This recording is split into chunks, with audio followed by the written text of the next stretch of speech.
It has been an utterly tragic week in the Lone Star state of Texas after the July 4th Independence Day holiday last Friday saw floods of biblical proportions suddenly descend on the glorious hill country. It is some of the state's most beautiful land, nestled along the banks of the Guadalupe River, a mecca at this time of year for tourists and summer campers, a rite of passage for the children of the American Southwest. Tonight, breaking news, the deadly flooding tragedy in Central Texas. The urgent search and rescue operations underway right now. Central Texas is swamped by a summer's worth of rain in a matter of hours. Dozens are rescued from fast-moving water. Some could not be saved. We're praying for all of those missing to be found alive. Last Friday night's coverage there from ABC, CBS and NBC, those wishes expressed by Dan Patrick, the Lieutenant Governor of Texas, were not to be, as the scale of the devastation became apparent and the stories of survivors were told. I'm one of the campers from Camp Lahana, one of the camps that flooded, and I had a first-hand view of the flood. 14-year-old Ruffin Boyette, lucky to be alive, alongside his brother Piers, just 11. All of the campers in those cabins had to go up on the rafters, and they had to wait there until they could swim out. And my brother here, he had to swim out of his cabin. And all of that taking place at 4 in the morning. We now know more than 120 people died. At least 170 more are still missing. And as the week ends, it is reasonable to wonder whether the death toll really had to be that large. The chief of the Texas Emergency Management Division is W. Nim Kidd. But listen, everybody got the forecast from the National Weather Service, right? You all got it. You're all in media. You got that forecast. It did not predict the amount of rain that we saw. And by the time the National Weather Service, the American equivalent of the Met Office, realized how bad things were going to be in the hill country, it was past 4 a.m. Now, that can happen. Weather patterns can change. Floods can occur in the middle of the night when it's challenging to raise the alarm. But it would have been even harder for the National Weather Service to do its job in Texas last week because of swinging cuts that Elon Musk made to the service when he was waving his chainsaw around and running DOGE, President Trump's Department of Government Efficiency, which of course is not a real government department. In Houston, 44% of positions in the main regional National Weather Service office are now unfilled. In San Antonio, even nearer the hill country, the meteorologist in charge of warning coordination, literally the man whose job it was to raise the alarm, took a Trump buyout several weeks ago. He hasn't been replaced thanks to a Musk hiring freeze. But whatever you do, don't even think of suggesting any of that might have played a role in the disaster that unfolded. Are you investigating whether some of the cuts to the federal government left key vacancies at the National Weather Service or in the emergency coordination? No, they did not.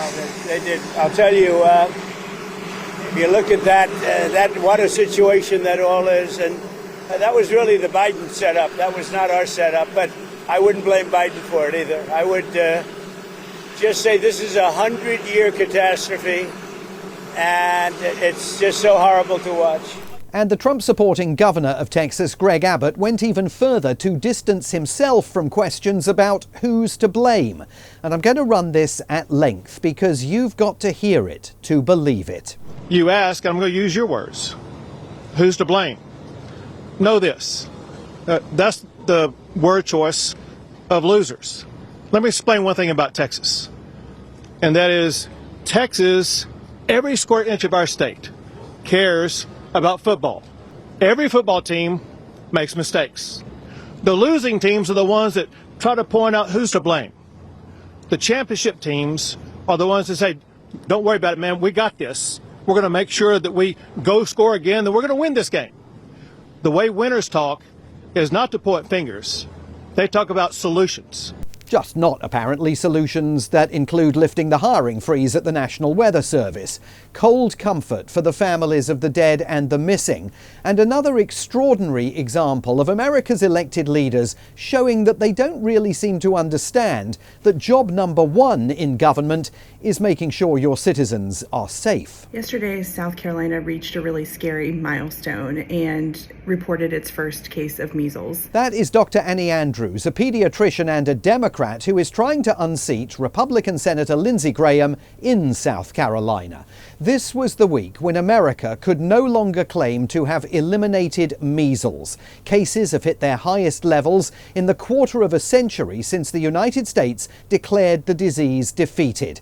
And Dr. Andrews, like so many others, puts the blame for that at the door of Robert F. Kennedy Jr., the conspiracy theorist now running Donald Trump's Department of Health, who last month fired the country's entire vaccines committee and replaced them with people much closer to his own vaccine-skeptical views. This is a 5-alarm fire for those of us who care about children's health and the general health of our community. This is terrifying, and the only way out of this, again, is to hold these people accountable at the ballot box. That's the only way they're going to learn. Of course, by the time Americans get the chance to do that, it may not only be measles that is posing a huge public health threat to the country.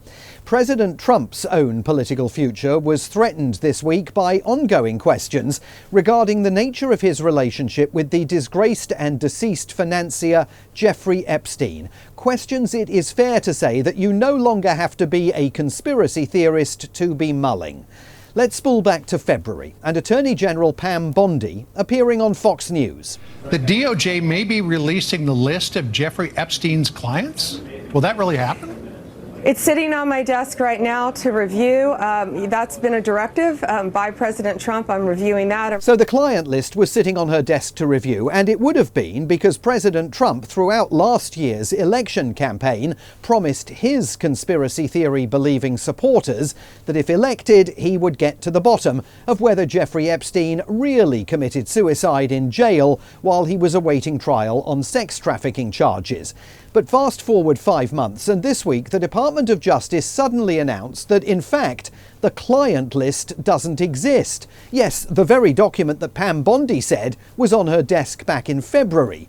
Of course, what has happened in the intervening months is that Elon Musk, now on the outs with President Trump, has alleged that the president's name features prominently on the Epstein client list. So again, you do not have to be a conspiracy theorist to wonder whether the White House is covering something up. And President Trump certainly fueled that notion during this week's made-for-TV cabinet meeting when the Attorney General was asked to explain things by a reporter. Are you still talking about Jeffrey Epstein? This guy's been talked about for years. You're asking, we have Texas, we have this, we have all of the things. And are people still talking about this guy, this creep? That is unbelievable. Do you want to waste the time, and do you feel like answering? I don't mind answering. I mean, I can't believe you're asking a question on Epstein at a time like this where we're having some of the greatest success and also tragedy with what happened in Texas. It just seems like a desecration. Methinks he doth protest too much, although perhaps he just understands that if you live by the conspiracy theory, you can die by the conspiracy theory as well. Now listen, I'm heading off on holiday. American Week is going to take a break and won't be back until Friday, August the 1st. So let me leave you with something to put a smile on your face. The magical moment this week when Donald Trump found himself listening to the president of Liberia, one of several African leaders visiting the White House. And just a reminder, if you know only one thing about Liberia, it will be that the African nation was founded by freed American slaves back in 1847. It has always had a deep and abiding connection to the United States. And you could even hear it in President Joseph Boakai's American-infused accent. We want to work with the United States in peace and security within the region because we are committed to that. And we just want to thank you so much for this opportunity. The response from President Trump? One for the ages. Well, thank you. It's such good English, such beautiful. Where did you learn to speak so beautifully? Where were you educated? Where? Yes, sir. In Liberia. Yes, sir. Well, that's very interesting. It's beautiful English. Sure. I have people at this table can't speak nearly as well. Although maybe some of them actually know a thing or two about Liberia. We can only hope. On Monday, President Trump says he's going to be making a major announcement about Russia. Stand by your beds for that one. If it really proves to be that major, I am going to have a lot of catching up to do when we are next together.